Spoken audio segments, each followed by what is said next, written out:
Olá, pessoas queridas, tudo bem com vocês? Que Deus abençoe sua vida, abençoe a vida da sua família. Hoje nós vamos falar de algo muito pessoal, que cada pessoa tem que ter no seu entendimento, no seu coração. A motivação certa. Você tem certeza que sua motivação, ela é certa? Ela vai te trazer paz. Essa motivação que você tem aí no seu entendimento vai te trazer realização, vai te trazer uma sensação de dever cumprido, de estar fazendo o que agrada a tua alma, o que te vai dar realmente alegria. Hoje nós vamos descobrir isso, analisando as palavras de Jesus para os discípulos, para uma pequena multidão que cercava ele. E a motivação daquelas pessoas, 95% era em ganhar os benefícios da companhia de Jesus, do que Jesus podia fornecer, beneficiá-los.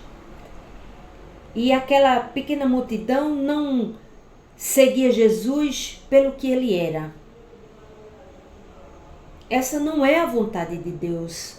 A vontade de Deus é que a gente tenha as motivações corretas, porque só essas motivações vai realmente nos preencher, nos dar clareza, nos dar propósito de vida. Por isso que nós vamos abrir a palavra de Deus em João capítulo 6, versículo 24 ao 27, e nós vamos ver como Jesus reagiu àquela multidão e fez os seus discípulos refletirem. Olha o que diz a santa palavra de Deus. Vendo, pois, a multidão que Jesus não estava ali, nem os seus discípulos, entraram eles também nos barcos e foram a Cafarnaum em busca de Jesus. E achando-o no outro lado do mar, disseram-lhe: Rabi, quando chegaste aqui? Jesus respondeu-lhes e disse: na verdade vos digo que me buscai não pelos sinais que viste, mas porque comeste do pão e vos saciaste. Trabalhai não pela comida que perece, mas pela comida que permanece, como a vida eterna, a qual o Filho do Homem vos dará, porque a este o Pai, Deus, o selou. Amém? Que palavra extraordinária. 3 versículos que nos dá uma lição assim para toda a nossa vida, para toda a nossa vida. Ali havia uma pequena multidão cercando Jesus, o buscando para saciar sua fome, para receber os milagres de Jesus. E Jesus, ele é implacável, firme, em todo momento com amor, mas com firmeza de propósito. Jesus deu o diagnóstico àquele povo. Vocês me buscam porque querem ter algum benefício com a minha presença, não pelo que eu sou. E ele é bem claro, ele diz: na verdade vos digo que me buscai não pelos sinais que viste. Jesus está dizendo aqui que aquelas pessoas eram interesseiras. Aquelas pessoas não queriam ter uma vida transformada. Aquelas pessoas queriam as bênçãos, mas não o abençoador. Porque vida transformada exige renúncia. Vida transformada exige dedicação, exige doação. Vida transformada exige rendição à vontade de Deus.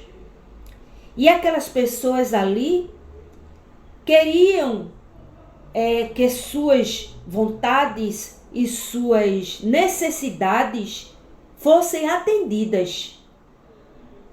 Por isso que elas naquele momento, e hoje não é diferente, naquele momento elas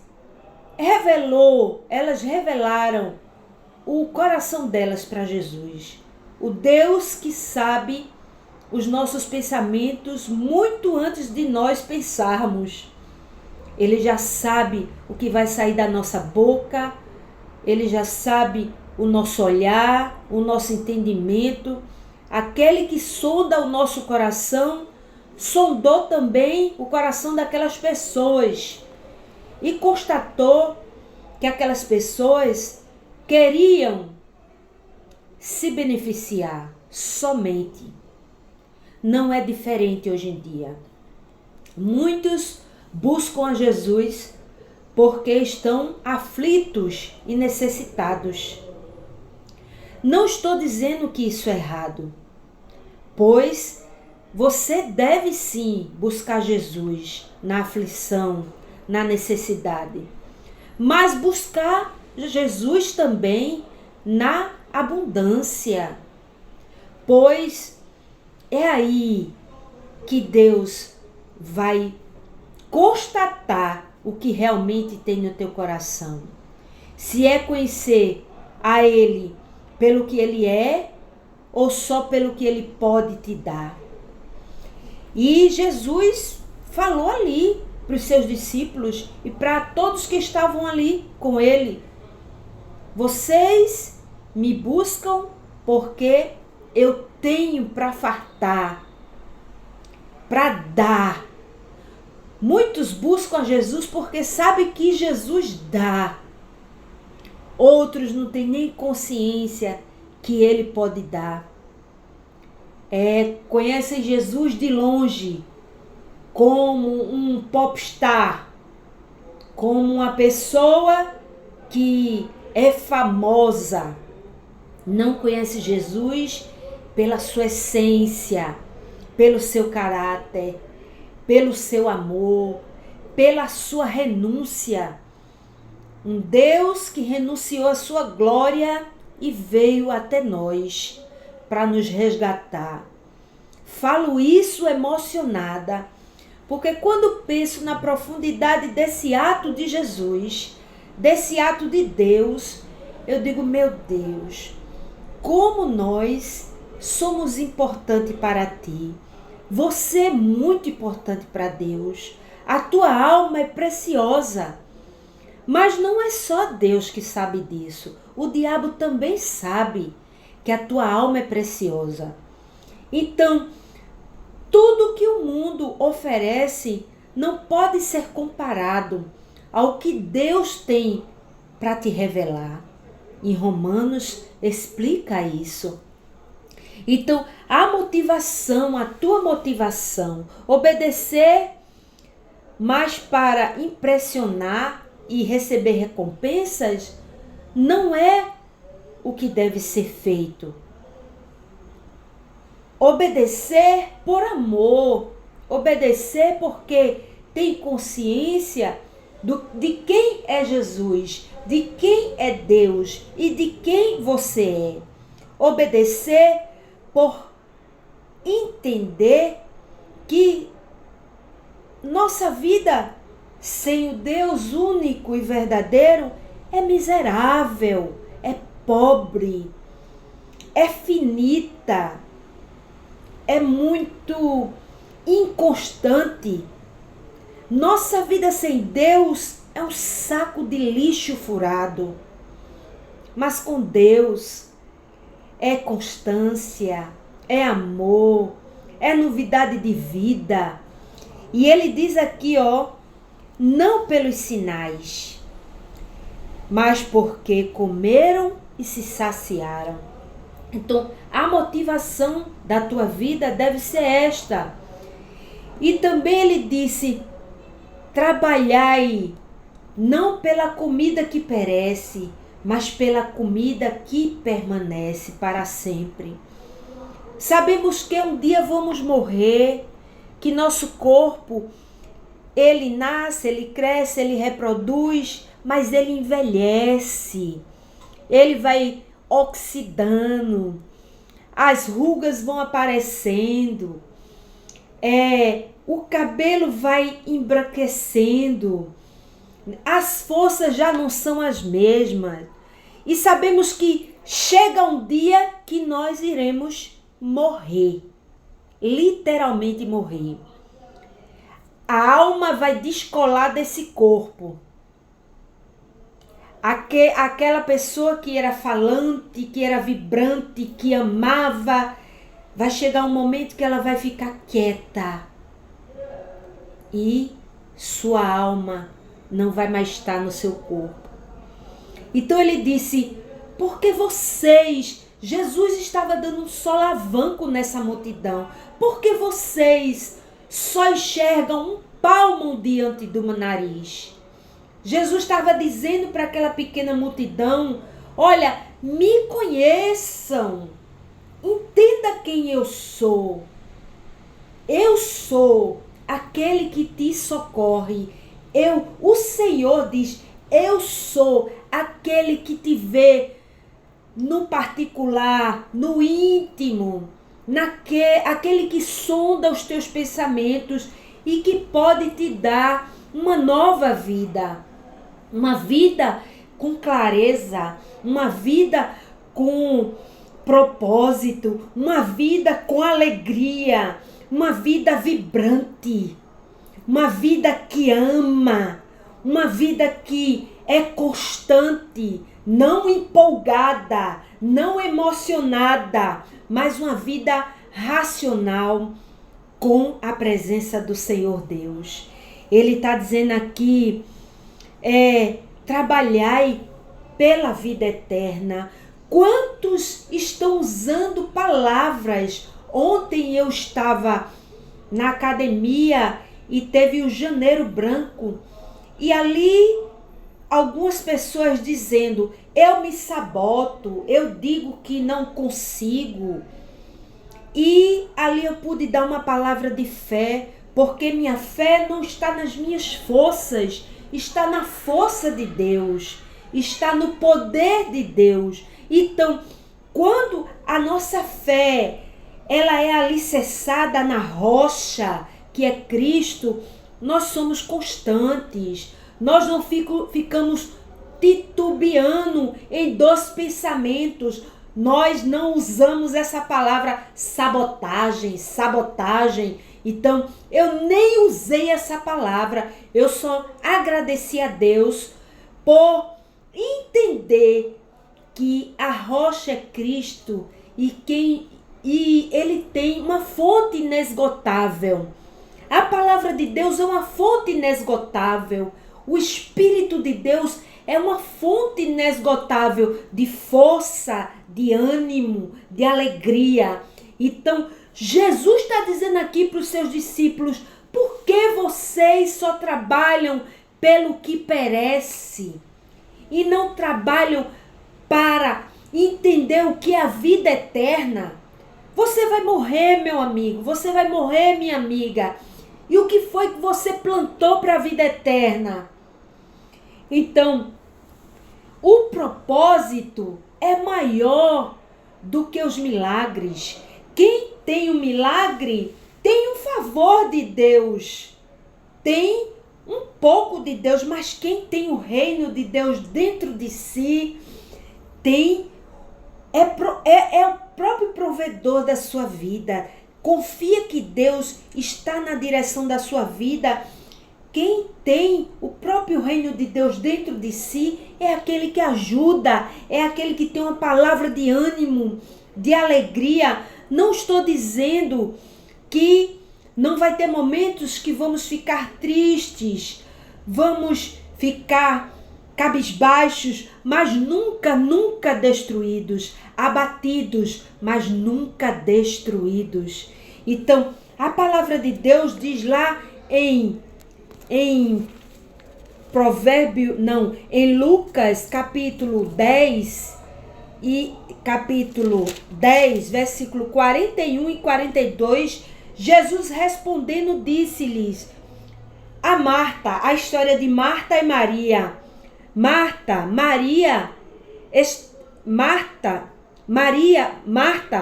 Maria, estás ansiosas e preocupada com muitas coisas, mas uma coisa só é necessária. Ele está dizendo, Marta, você está muito ansiosa, mas só uma coisa é necessária. E ele diz, e Maria escolheu a boa parte, a qual não lhe será tirada. Então, Maria ali, quando sentou aos pés de Jesus, ela aproveitou aquele momento diante de Deus. Então, não deixe que as aflições desse mundo, que a correria do dia a dia, te tire a oportunidade de você dizer, basta, eu quero ter um tempo com o meu Criador, com o meu Pai, com o meu Salvador. Você precisa priorizar o que é eterno, como Maria fez. Maria priorizou o que era eterno.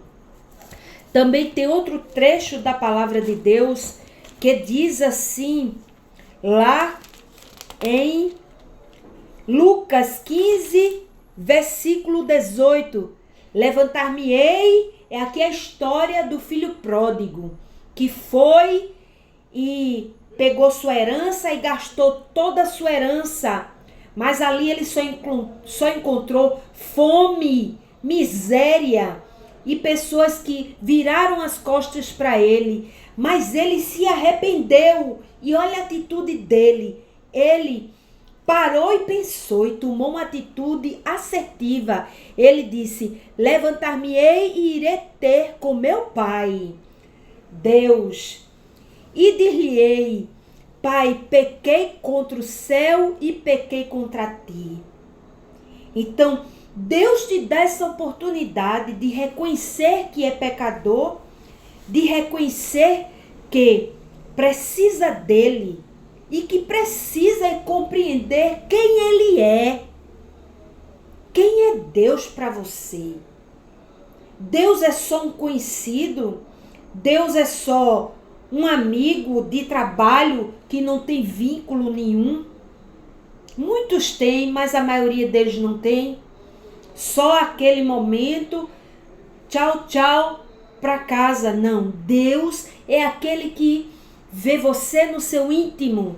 É aquele que se preocupa com as tuas aflições, se preocupa com a tua felicidade e se preocupa com a tua vida eterna ao lado dele.